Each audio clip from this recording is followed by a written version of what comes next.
Hello, welcome back. We've had another decent, well, actually not just decent, another good weekend of sales. As I'm looking here, I'm up around 30, almost 39% up from sales from last month. And if you've watched enough of my videos, last month I sold a over $300 wrestling magazine. I also had another wrestling magazine that day that went off, so you had like over $400 of sales on that one day, and that's long gone now, and we're up almost 40% from then. So we've just had some really strong sales continuing. Sometimes I have good sales during the week. You don't always see those. If you watched the haul video a while back, we had that Brooks Brothers leather that sold during the week there, and that sold for full price, and so that I ended up getting a lot more than I even said I would get in the haul video. I'll go ahead and put up there what I got, but yeah, we got about $149 plus shipping out of that leather Brooks Brothers bag. That's why we do what we do, and man, this yard sale season has been really good for me. I see a lot of things out there sometimes where people say, I'm going to all these yard sales and I'm seeing eBay price here and eBay price there, where the person that's selling, they've got the eBay price, say that leather bag, they'd say, oh, this sells on eBay for $150. I got to have 80. I'm not running into that anywhere. I'm 100% hitting yard sale prices. So we're going to talk about today is cash flow and what you need to be doing with your cash. A lot of people don't want to touch subjects like that, and here I don't care. We're going to talk about subjects sometimes. We'll talk about first couple what sold. I did pay $10 for this. This was a sealed box of Skybox Series 2 basketball. This year I have found more sealed wax than I have ever found. But anyway, we paid $10 for this at a yard sale. This one and Series 1, we paid $10 a piece. We got $35 plus shipping out of that. So that was a good sale. I like stuff like that. Easy to ship, that type of thing. Easy also to list. If you watch, like I said, I sold some $300 magazines. Wrestling magazine, that was kind of a grail, but I also had other magazines. I've sold lots of 6 at a time. I've sold different things, but we sold another rest. This is a single here. We got about $12 plus shipping out of this one. We got Mr. Dusty Rhodes and Mr. Andre the Giant on the front. Nice things from 1978. So we sold $12 plus shipping. That wrestling magazine haul just continues to pay dividends. We've got a short on that if you want. Actually, we got multiple shorts on that. I did multiple shorts that really did well for me on the videos. But well, first of all, like I said, with the whole cash flow, we'll start cash flow and we'll go back and forth. But first thing, and I'm going to start with part-timers, then I'll move into some full-timers. But the big thing with cash flow is go ahead, in my opinion, this is all my opinions, go ahead and source around your house. These are items that's already paid for. And go ahead and build you up a little cash roll. Because, like, say if you're just doing this part-time, you want to build up that little cash roll so you can go out yard selling. So, but anyway, you've noticed on this channel before, we've talked about how unused film has really been going up in value. I seen this at a yard sale. It had a camera, this, and the instructions for it all. The lady just wanted $1 in the bag. It was $11.30 in the day. Anyway, this alone, $18 plus shipping. But I was at a yard sale the other day, and this is what cash flow got me going on. So there was a guy there that picked up 3 pairs of shoes, and I can tell he was a reseller, and sitting there on his phone right in front of everybody and all. I just don't highly recommend that either. But anyway, he pulled out the $40. He talked to the lady, got 3 pairs of shoes for $40. And he's like, oh, I'm going to have to run to the ATM. Let me tell you something, dude. It's 8:15. You shouldn't have to be running to the ATM just because you spent $40 with this lady, okay? I don't know what he was trying to work on or whatever, but he still had to pay out $40. It didn't work if he was trying to get it for less, if that was his angle. And he still paid $40 for the shoes, and he kept on going to yard sales because we were in a little community yard sale. Sold, of course, the famous Wii Sports. This one was complete. If you ever get these, by goodness, please try out the Wii bowling. It is so stinking fun. You probably don't want to sell it afterwards. But anyway, I sold it anyway. Got $19.50 plus shipping. We bought a Wii with Wii Sports and Wii Resort and a black Wii, and a controller and a bunch of other stuff. But anyway, the big things got all for $15 at a yard sale. So that right there is all my money back. The rest is all profit. Sold Hulk here. Hulk complete. All right. So we had this kind of for a long time. And I was digging through some stuff, and I seen Hulk here, and I said, why is Hulk not sold? He's complete. He's black label. There's no reason why Hulk shouldn't sell. It's an excellent disc. So I looked over my my title. Didn't even have PS2 in the title. So I immediately changed that, dropped it $3, and it sold. So we got about $22 plus shipping out of that. Just glad it sold, and it moved with, once I made those two changes, sold within 48 hours. Maybe it bopped off to a special server up in the Midlands of Texas, and that special server was on at that exact same moment. No, just reduced the price, changed, made a better title. That's why it sold. Anyway, got Call of Juarez here sold. We got about $15. Well, this was still on free shipping. So this was about $18 free shipping altogether. I just trying to remember. Sorry about that. Anyway, and you've got it always listed up there. That's the listing if you need to go back. But this was complete. Excellent disc. So there's kind of the video games that sold this week.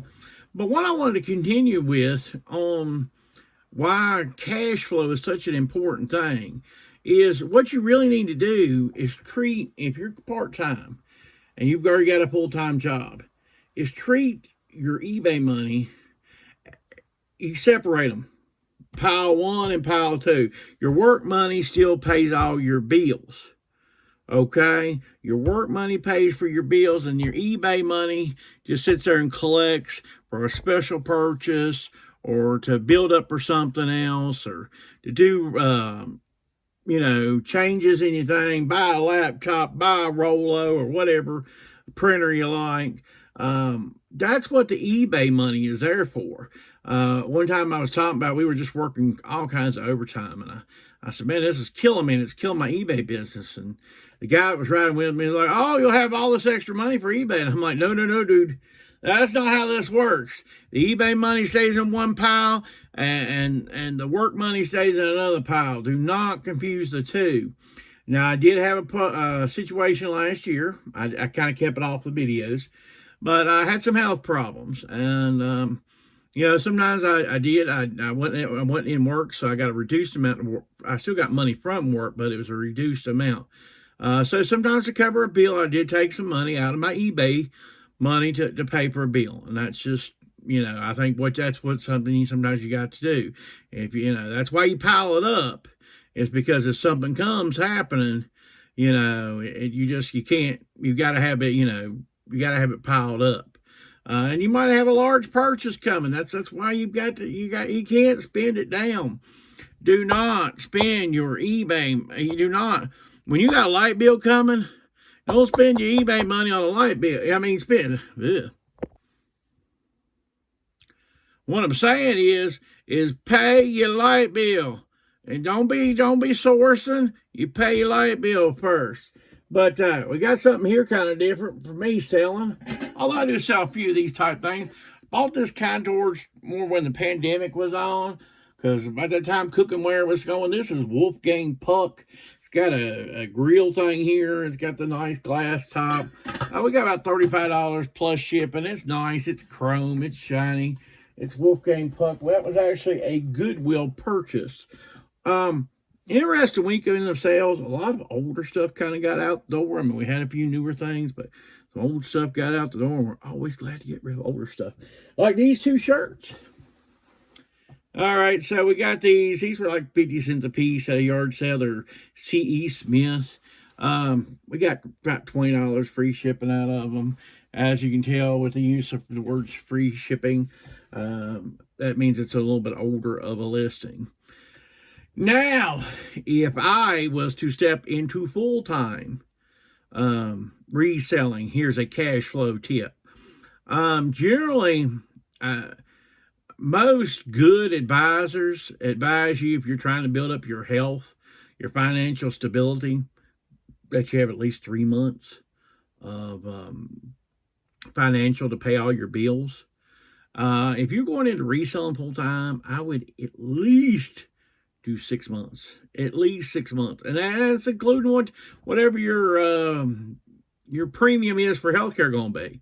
See, I don't pay. I pay $8 a week at work for healthcare, but I mean that's peanuts compared to what most people pay.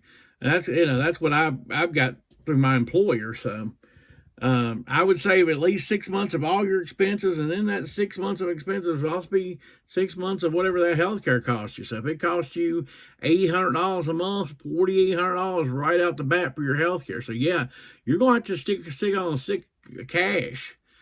Because you just don't know. There's inconsistent months. There's stuff that could happen to your account, and then what are you gonna live off of? Because you've done spent your money sourcing. You bought 20 hats out of a bin, that aren't selling. You ain't gonna live off that, are you? Well, anyway, we got some more sold. We got this Nautica shirt. We had it for a little while, but paid just a couple bucks for it. We got $18.88 free shipping on it. I'm glad to get rid of it. See, it's still got the collar in it. I mean, so we know it's brand stinking new. So, and you watch the show, I'm not going to show these up. You're not going to get those. But, and we're getting down on these, but if you watch the show, you know what we sold. The keychains. 3 different keychains. 3 different customers. One of them's going international. I'm not sure which one of the 3. Actually, they all have different characters. That's why there's 3 different things. They all have different characters from the Street Fighter series. But anyway, 3 sold this weekend. We've had weekends with a lot of weekends with 1. Some weekends with 2. But now the first 3. We're about out of these. You're not going to see these much anymore. You're probably happy. I'm not as happy. I wish I'd pile of them more. I don't even have viewer sales on those, and I still sell them pretty darn good. Got this lot of CDs here. I bought a bunch of CDs I told like about last week because I sold a couple CDs. We bought 60-some off of a girl for $30. They were like these: Nirvana, Led Zeppelin, Metallica, these type of guys. They're all nice. They're all clean. Man, they were great. But we got $20 plus shipping out of this particular lot. Sold this Duke. This is like a warm-up type thing. The Duke Blue Devil University here. It's a medium. Took quite a while to sell. And I'm going to tell you, while I'm doing this thing, and we got about $20 free shipping out of it. But what I was going to tell you is sometime coming up soon, we're going to do a video. It'll be kind of for clothing only type people. You can watch it by all means, but it'll be what I consider a bonus type vehicle. 10 worst universities to buy, and Duke's going to be on that list. But that's a hint. That's coming up. Worst universities to buy for clothing in my opinion. It's off my experience of years and years and years of clothes selling. Some of the stuff I have a hard time just moving as far as clothing. Anyway, we got these Under Armour 2XL Project Wounded Warrior. Any of this Project Wounded Warrior stuff moves really well. We got $18.50 plus shipping. We bought a ton of Under Armour and The Rock and all kinds of stuff. As I'm thinking about that, I'm going to show you my third ever Macari sale. Now, you're just going to see it in the box up here. We had a Captain America that we sold. We paid $1 for that shirt. It's a compression shirt. It's 3XL. We sold it on Macari. We got $18, and we are doing right now on Macari free shipping. I also go ahead and ship it immediately with Macari. I'm trying to build up this good relationship. Yes, it is. It's June, and yes, that's only my third sale on Macari. So take it for what it is. I'm still trying to bust my butt on Macari to make some sales. So, and we got some other sales. We got here the Real Legends shirt. This one we got for $2.50 at the Goodwill. We got about $21 free shipping out of this. It's very Hawaiian and very fishy and very all kinds of things going on with this type of shirt. It really definitely screams a summer shirt. It's the type of thing that definitely sells in the summer. So you see stuff like that, you just grab it. If it catches your eye like that, it's going to sell. But what I was going to say, So something else in cash flow we've always got to remember is one thing is cash is king. So always keep cash on you, because a lot of people, especially in what we do, people want to deal in cash still at this point. They want to get paid. You're dealing with people that want cash. They don't want PayPal. They don't want Venmo. I'm not saying I don't have the access to those type of accounts, because there's going to be people like that too. I live in a college community. Let me tell you, they work on PayPal, Venmo, and a lot of other stuff as ways of payment. But always keep cash. I've never had any student turn me down when I handed them a 20. I hand them a 20, they hand me the item. They've never said, I can't take your cash. Of course, I always have cash. Now, let me tell you something else, too. In final on the cash flow, and we'll hit the last sales and we'll get out of here. But there's a kind of a thing. We do this repeat type mode. We talk about you source, you list, you sell, you repeat. And it's kind of in a straight line, but I want you to kind of think of it a little bit different. Think of it in a water wheel type formation, where you have, you source, you convert, you serve, you sell it, you collect, and it just kind of constantly moves. That way that you're constantly in a motion of your whole process is in a motion. And when you're outsourcing, that's part of the process. And then when you're listing, that's part of the process. And then when you sell and you ship, that's part of the process. And then you get your money, and you just keep on in a wheel type formation. So that's the last two things I want you to do is cash is king, and try to keep in a wheel formation, okay? The last couple sales I'm going to go over today, we got this Patagonia. It's kind of neat. I did the back first as far as listing, because it's got the fish there. It's got the Jackson Hole, Wyoming type of it. Did have a few little flaws on it. Did mention that. We got $12.50 plus shipping out of that. And finally, and not certainly, and we talked about it earlier, I picked up a bunch of rock stuff. This is the rock. We got the rock sweatshirt here. We got $18.50 plus shipping. We're on ship priority state, and they paid for priority, so that's what they're getting. And but you got the rock here, got the Respect 2XL. All this stuff was just in wonderful condition. Was glad to get it. I hope you enjoyed this session here we had together talking about cash flow. I know it's not the easiest subject. What do you do to keep cash around? Do you go to yard sales at 8:15 and go, oh, I might have to run to the ATM? God, I hope that's not you. So what do you do? Let me know down in the comments. If you like this type of thing, let me know. Give me a big like, And of course, always subscribe to the channel. We keep on adding subscribers every week. I'm glad to have you. If you're a new subscriber, please, by all means, be active. If there's a subject you want to talk about, I'm more than willing to talk about it. Have a great day.